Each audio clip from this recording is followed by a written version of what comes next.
There isn't a single observation that an evolutionist makes that a creationist disagrees with. So why is there any disagreement? Operational and historical science, today on Creation Magazine Live.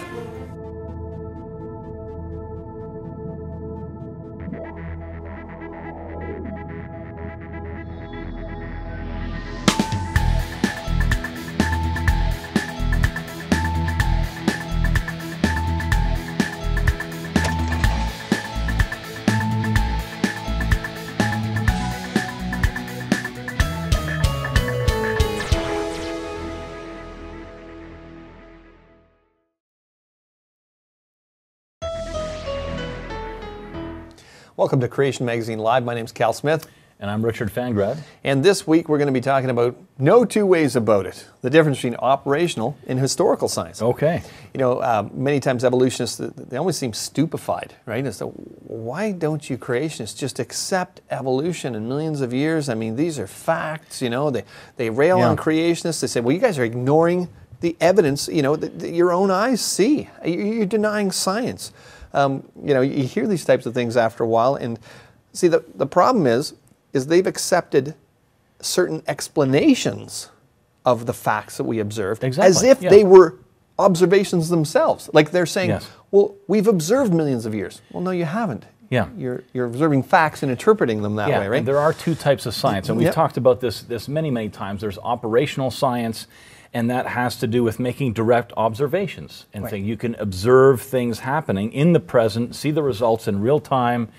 And then there's historical science, and that's about things in the past. Right. And where people make guesses about what happened in the past to explain what they're observing today. Right. Those are two different distinctions that really need to be made. A popular version of this type of science, you'd find it on CSI or forensic science. It's not quite the same in origin science. Yeah. But it's like forensic science or Sherlock Holmes or something, where you're reconstructing a past event that hasn't been observed. It's an important distinction. Right, and a lot of times, you know, in these shows, of course, Sherlock Holmes always gets it right, doesn't he? I mean, that's the problem, right? You don't always interpret the evidence correctly. But anyway, you know, many times evolutionists have accused creationists of kind of creating this differentiation in science. They say, well, you know, there is no distinction between operational and historical science. You guys just use this as a way to, you know, cover things up and stuff, but that's easily disproven. I mean, take the example, you know, okay, what temperature does water boil at sea level? Well, it's operational science. You take a water, you stick it in, you put your thermometer in, you're going to discover what it is. Or, you know, when did Niagara Falls first form? Well, nobody's seen it. You're heavily into historical science at that point. Right, and the thing is, tomorrow, the temperature that water boils at sea level is going to be the same as the next day and the next day, and it has been in the past. But I mean, for example, the explanation of how long Niagara Falls took to form, that's changed many times over the years. So obviously there's a difference between operational and historical science. Right, yeah. In the late 1800s, the great physicist William Thomson, or Lord Kelvin, most of us know him by, was saying that the Earth was between 20 and 40 million years old. Million. That was a long time ago. And of course, Kelvin hadn't measured this age, but he'd calculated it based on various factors, such, for example, his assumption was that the Earth began as a hot molten blob. And then he used that as his starting assumption, and he guessed all the details and so on, like its initial temperature and the conductivity of the heat from the inner to the outer and so on. And based on those assumptions, he calculated how long it would take this blob to cool down to its current temperature. But evolutionary biologists like Darwin, for example, they weren't happy with that figure that he wrote. Yes, too young. Because, well, it's too young. There's not enough time for evolution. Darwin actually said that Kelvin was his sorest trouble. And then he said, I require for my theoretical views a very long period before the Cambrian formation. Note what he said, for my theoretical views, I need the Earth to be older. My theory. Right? Now, things changed once radiometric dating was discovered. Those who preferred an older Earth claimed that the heat from radioactivity, from radioactive decay deep in the Earth, that kept the Earth warmer and so on, took vastly longer for it to cool because of that. So radioactivity allowed for a different history of the Earth. One that could extend as long as geologists, evolutionary geologists and biologists needed for evolution. Radioactivity also, of course, there's radioisotope dating, rocks and so on. Arthur Holmes, 1890 to 1965, became famous for this. Mm-hmm. In 1911, he published the first uranium-lead result and recalculated from other workers' data. His oldest age was 1,640 million, or 1.6 billion years. Right, but these calculations were based on ignorance. Yes. Because in those days they didn't know about there was two different uranium decay chains or different isotopes of uranium and lead. So actually, when they got more rocks and they were dated, finally it gradually crept up to 3,000 million years, 3 billion years. So the age of the Earth has increased over time, right? That's right. So obviously, we're not talking about an observed fact here. And we'll be back. It has long been claimed that monkeys typing randomly could eventually type out the complete works of Shakespeare. Plymouth University researchers recently installed a computer in a monkey enclosure to see what would happen. After a month, the 6 monkeys in question had produced 5 pages of indecipherable text. This result isn't surprising though, because the monkeys mainly use the computer as a toilet and trampoline. This ridiculous research reminds me of the mathematician Sir Fred Hoyle's analogy to illustrate the likelihood of a single biopolymer necessary for life arising by chance without a creator. He likened it to 100,000 billion blind people each solving a Rubik's Cube puzzle simultaneously. And this is just one biopolymer. The simplest life forms have hundreds of biopolymers. Despite these odds, however, many people insist life arose by chance because they don't like the idea of a creator. To find out more from Creation Ministries International, visit our website, creation.com.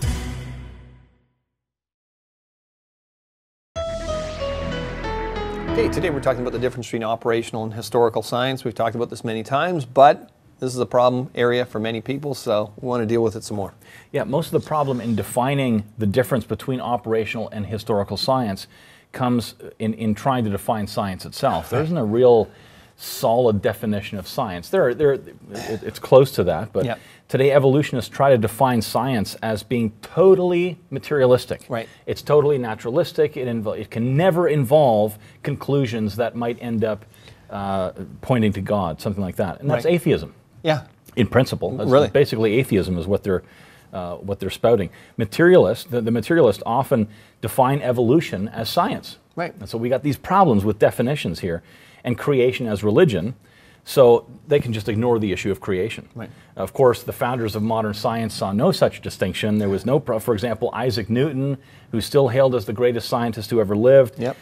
He didn't see that his science somehow excluded a creator, or that creation hindered his scientific research. Right. He was a good scientist. Now, because both creation and evolution have to do with stories about the past, there's really no way for evolutionists to avoid the fact that their creation story isn't scientific in the empirical sense. Right. Right. We're all looking at empirical facts, but we're interpreting them.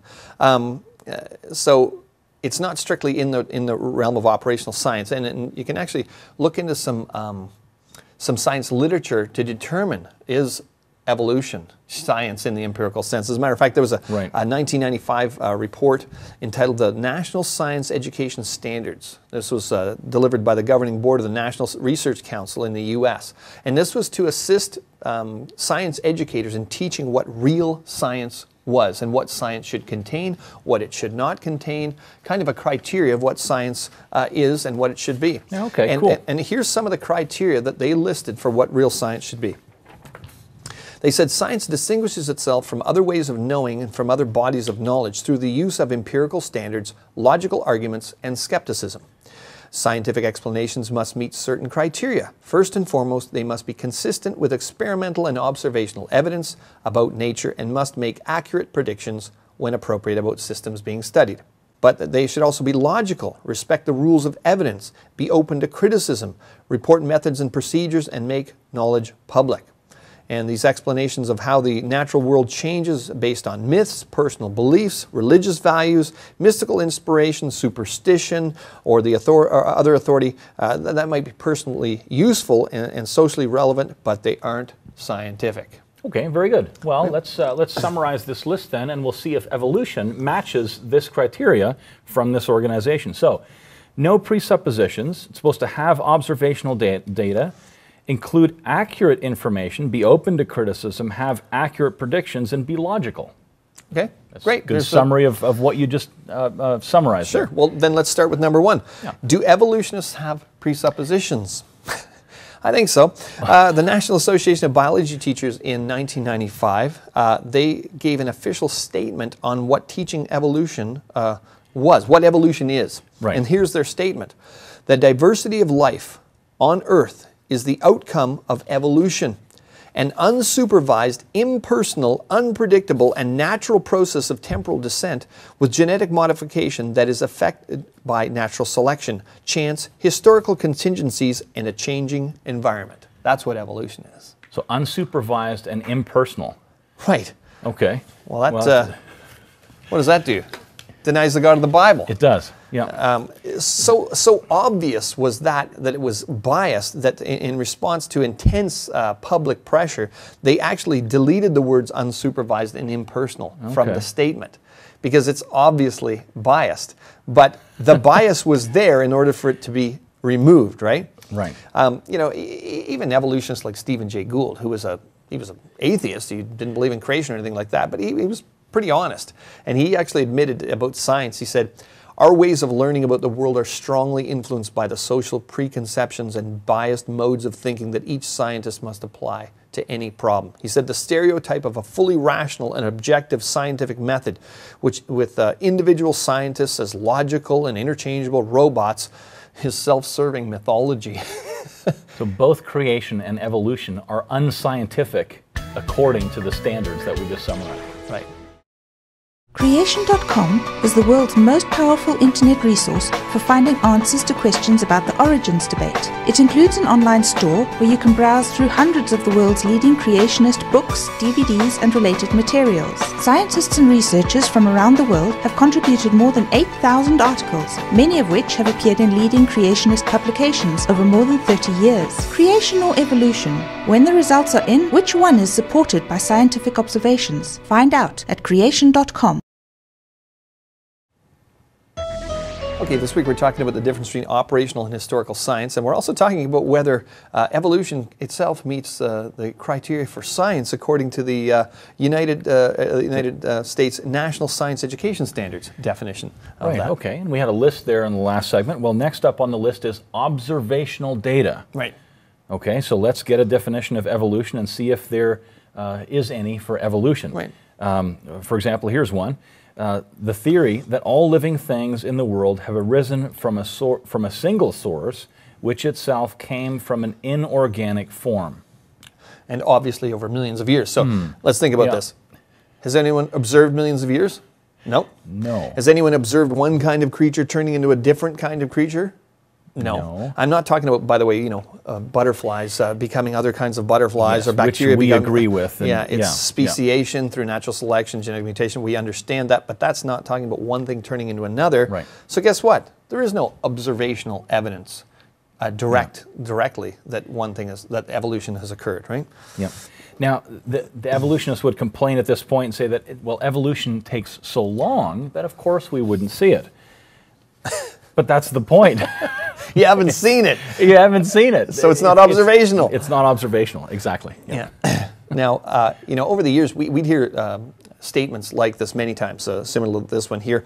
Actually, there's superabundant evidence for animals evolving under our eyes, British moss becoming darker since the Industrial Revolution, insects evolving DDT resistance, malaria parasites evolving resistance in the last 2 decades, and new strains of flu virus, et cetera, et cetera. Now, we've debunked these claims of evolution so many times that you're starting to hear less and less of these empirical proofs of evolution anymore. It seems that way, doesn't it? Yeah, because the creationists have done their work. We've been out there and made them think about it. And I'll give you an example of this kind of backpedaling.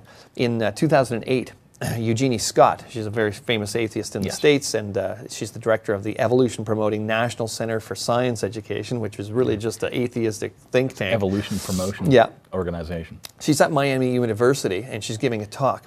Now, in it, she chided creationists because we prefer direct observation to inferential explanation. Well, you'd think scientists, that would be a good thing to do.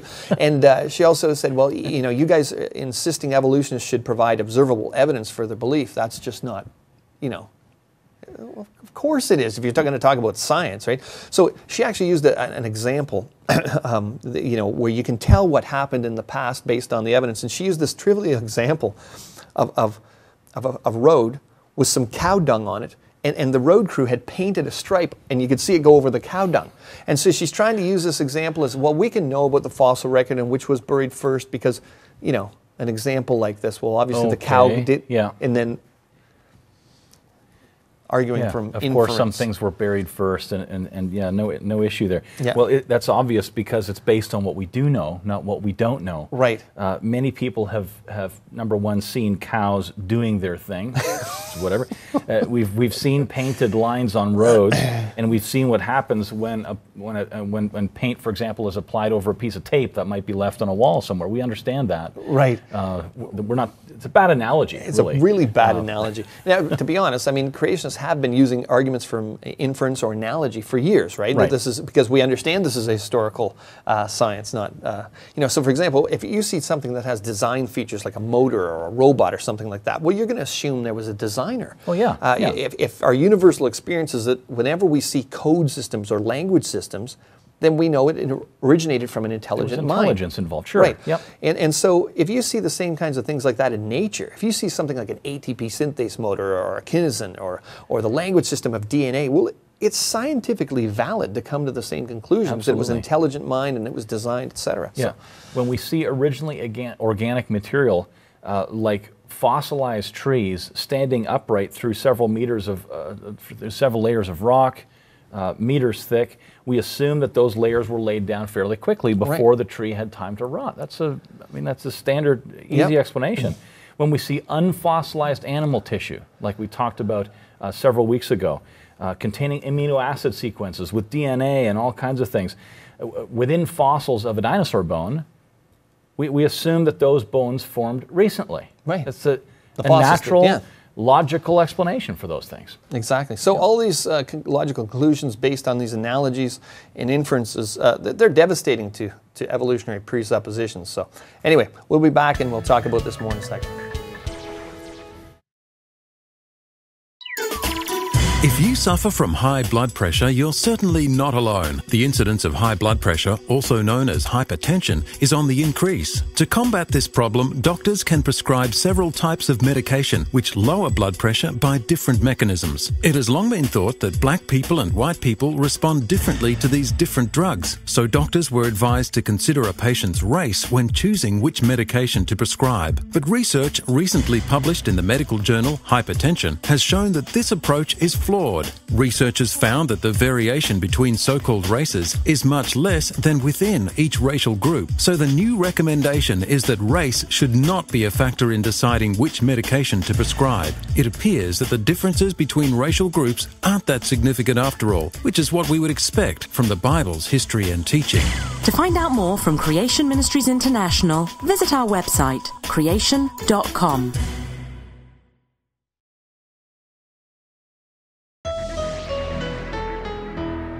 Okay, so we're talking about the difference between operational, historical science, and we're going through this list of science standards, and what we just found is that there is no observations of evolution occurring, so I guess we can cross that one off the list. Off the list, yes. Next on the list is accurate information. Right. Accurate information, and we can point to several examples where this is just... Drives me nuts, to be honest. Yeah. And we've done this on previous shows. Yep. We've dealt with it last season, Same Old Song and Dance. You can look that up on YouTube. And got a lot of comments on that one, actually. Haeckel's forged embryo drawings. Yeah, forged. They're forged. It's inaccurate information. They're still in textbooks today being used to promote evolution. And you have the staged photos of the peppered moths. Which peppered moths don't prove evolution anyway. It's just natural selection. No. But they were still... The point is, it's not accurate information. Those are used to promote evolution, and there's massive problems with inaccuracy. They're being used inaccurately. They're described inaccurately, and so take that one off the list. Yeah, because there should be an outcry from people saying, right? There should be. Yeah. Well, the next one on the list here is open to criticism. Well, I don't want to take a whole bunch of time here on this one, but you know, you can go to our website. There are many of our articles showing how Darwinists, you know, suppress information. They don't allow criticism of Darwinism. We've got a great book called Slaughter of the Dissidents by Dr. Jerry Bergman, and he gives complete details into many people whose careers were shattered by even questioning the concept of evolution. And we really enjoyed this. Remember we went and saw that together when it opened up in theaters? Yeah, Expelled Intelligence. I thought it was a comedy. I thought it was hilarious. No intelligence. Parts of it. You know, needed, allowed. Check out this DVD. It's a great, you know, Ben Stein did a fantastic job just exposing how people have lost their jobs for even, you know, even the evolutionists that say, well, okay, we'll allow intelligent design to be in a paper or something. Boom, and they don't even believe in it. Next thing you know, you're working at McDonald's. You know, don't question Darwinism. What's wrong with working at McDonald's, but when you're a university prof, it's a bit of a surprise. Now, one of the biggest ways Darwinism is protected is that's the default position. Right. Look at this quote from immunologist S.C. Todd in a correspondence in Nature magazine. He says, "Even if all the data point to an intelligent designer, such an hypothesis is excluded from science because it is not naturalistic." How could you be open to criticism if you exclude a designer from the beginning? Yeah, the default position is naturalism, and we're not going to allow anything else. And so how, you know, okay, we might as well just say, okay, enough of that one. That's done. That's okay, done, yeah. It's off the list. Yeah. Well, let's go to Darwin himself and see how evolution. The next one on the list. The next one on the list. Which is accurate predictions. Yes, accurate predictions, right. And Darwin, we've got a quote here from Darwin about that concerns this issue. "Why is not every geological formation and every stratum full of such intermediate links? Geology assuredly does not reveal any such finely graduated organic chain, and this is the most obvious and serious objection which can be urged against the theory." Okay, so here Darwin's saying that there should be a ton of these intermediate forms, right? Yes. And we haven't seen them. So what was the solution? Well, you know, we haven't really looked at the fossil record that well, and so we're going to find them a little later on. Well, guess what? 105 years later, we had checked the fossil record much better. And what did we find? Well, here's Stephen Jay Gould, and he said 105 years later, after Darwin, the extreme rarity of transitional forms in the fossil record persists as the trade secret of paleontology. Cool. So guess what? The prediction didn't work out. We have looked at the fossil record now, and then and 23 years after that, National Geographic had an article, "Was Darwin wrong?" And in it they were talking about the fossil record. They said, "Illuminating but spotty. The fossil record is like a film of evolution, from which 999 out of 1,000 frames have been lost." That's awesome. So where's your evidence for evolution? We got one thing here, we got one thing here. All the intermediates are supposed to be there, but that part of the film isn't there. So, amazing. How about vestigial organs? Predictions about how the appendix, for example, was useless have been proven to be wrong. Due to the faulty conclusion that we evolved from animals, and it's a leftover feature that we have in our bodies. So they predicted we evolved from animals. That's why we've got these useless organs. They did the same thing with junk DNA. Of course, John Maddox said the failure to recognize the implications of non-coding DNA will go down as one of the biggest mistakes in the history of molecular biology. So much for that one. Creation Magazine is a 56-page full-color family magazine that is an essential tool for anyone wanting to immunize their family against the anti-biblical worldviews bombarding us from all sides. With no paid advertising, every page is full of powerful articles, ammunition to intelligently discuss nature, history, science, the Bible, and related subjects. Although written for lay people, every effort is made to ensure the content is technically accurate so that even experts are satisfied, and young children look forward to the section written especially for them. Visit creation.com to get your subscription. Okay, so operational historical science, and what we found out here, wow, good one, is that creation and evolution, they both fall into the category of historical science, right? Yeah. And we've gone through the National Science Education Standards definition of what science is. We found out that evolution doesn't meet its standards. Yeah. Well, then that's why, because it falls into the realm of historical science, not operational. It's not repeatable. It's not observable. and it's got huge holes in it. So that's why any attempt to categorize it as operational science, of course, is going to fail. Yeah. Now, the last criteria in the National Science Education Standards was that science should be logical. I'll try to keep a straight face. But, okay, does the idea that nothing became something sound logical? Does the idea that language systems like DNA and complex codes on DNA created themselves with no mind? Is it logical to think that sophisticated machinery like kinesin or kinesin, depending on where you're from, or ATP synthase, little motors, biological motors, just formed via nothing, all by themselves with no intelligence? Yeah. I mean, it actually takes intense indoctrination in a school system that doesn't allow anything else, mocks anything else, or just excludes it so you never even hear about it, to actually convince people that that's logical. Something came from nothing? Oh yeah, that's logical. That's not logical. You got to go to school for a long time before you start thinking like that. You really got to get educated before you can start believing that stuff. So, you know, the problem is, though, most people just don't understand. They don't understand the difference between operational and historical science. So let's just have some fun here. You as the audience, you've watched the show here. Let's see, do you understand the difference now? I mean, if I said, you know, figure out what chemicals are in this solution of water, what type of science would we use? Operational or historical? Got to be operational. Right, because I can do the experiment in the present, I can observe the results in real time. Yeah, and you discover that it's Coke, not water. You got to stay awake somehow. So, okay. What about if we said, how did the peacock get its feathers? Well, operational or historical? And it'd obviously be historical. Historical. I wasn't there when past, peacocks came into being. Evolved? Was it created? We don't know. And said, That's right. Okay. If I said, well, how old is this dinosaur bone? Well, you're looking at the bone. It's in your hand. Okay, so you've got the facts. Yes, I'm looking at You've a got fact. the fact. You could be an evolutionist or a creationist. Doesn't matter. You're there's holding a dinosaur. There's a bone here. There's a bone. Look at that bone. Yeah. So how old is it? How old is it? It's historical science. That's right. Right? It's not. Hopefully, this is not difficult as we go through this. Yeah. It seems tremendously difficult for evolutionists. Sometimes you're talking to people, they just no. It's about science, and we're on about science, and we're gonna go where the facts take us. Well, slow down there. We can think of some other ones. How long ago did Neanderthals exist? Operational or historical? Operational or historical to determine the answer to that? It's historical. Historical. If I said, well, how far away is the moon? Well, that's operational. That's operational. You can go and measure it. Well, we've actually flown there. Lasers? We've flown there. Yeah, that's right. Your odometer doesn't work so well. But you know. So what did amphibians evolve from?